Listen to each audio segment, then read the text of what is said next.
எனக்கு இது ஒரு ஐஏஎஸ் அதிகாரி அவர்கள் படித்துக் கொண்டிருந்த காலகட்டத்திலே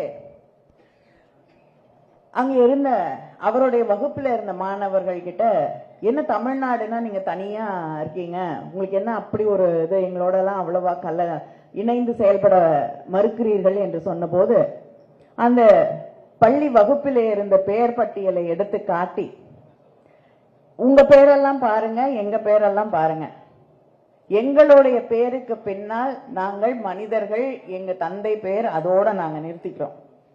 ஆனா உங்களுடைய பேரை பார்த்தாலே நீங்க எந்த ஜாதி, எந்த ஊரு எல்லாமே வெளிப்படையாக தெரிகிறது. இது தந்தை பெரியாருடைய மண், பேரறிஞர் அண்ணா அவர்களுடைய மண். கல்வி கண்ணை இந்த ஜாதி மதம் என்ற எந்த காழ்ப்புகளும் பிரிவுகளும்